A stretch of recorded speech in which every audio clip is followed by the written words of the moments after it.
Alright, so for part 2, these are triangular numbers, and like before we're going to check the difference. So that's 2 there, 3 there, 4 there, 5 there, but the second difference is all ones. So it's actually a quadratic pattern as well. Alright, so if we know that it's a quadratic pattern, same as before, we're going to put my numbers in the class pad in statistics.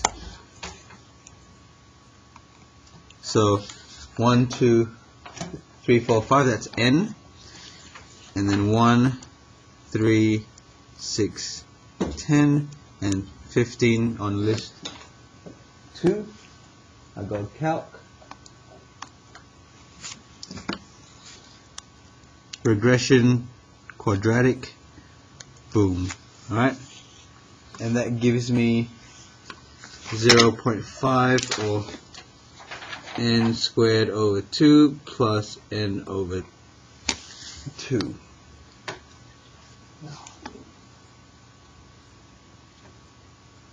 So it's just knowing how to use the Casio to help you out with your work. So I'm just gonna pause this. Alright, so these two here, we're just filling in numbers.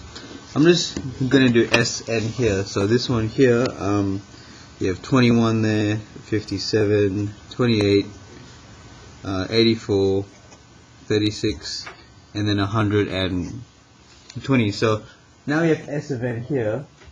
It's not a quadratic function anymore, but basically we're just adding together. Now the mathematical term is successive numbers, or terms, right? So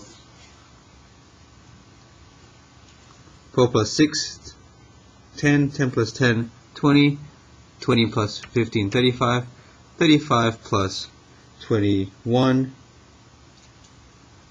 and etc. Alright, so here's how we've already done that. Here's how we find the rule for S of n.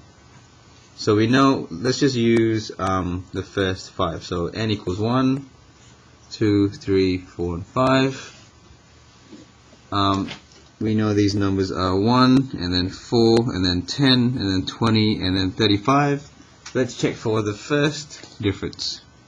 3, 6, 10, and 15. Nope, that's not common.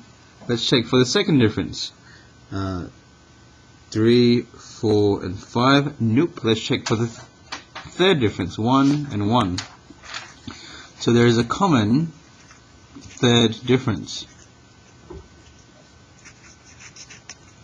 which means this relationship is a cubic relationship because there's a third difference that's common. Have I lost you? So same thing as before, determine the rule for S of n. So people, what you can do is go back to your classic class pad, Cassie the class pad, and you can type in those numbers: 1, 4, 10, 20, and 35. And then you can go calc, and then regression. Now this time it's a cubic, because we found that there's a common third difference. Boom! Bob's your uncle. I'm going to just change that to, I'll write it down first. 6 recurring n cubed plus 0.5 n squared plus 0.3 recurring n. I can change that to fraction. Excuse me. I can change that to fractions if I want to. I don't have to. And then the rest of them I can just substitute into my rule to get my values.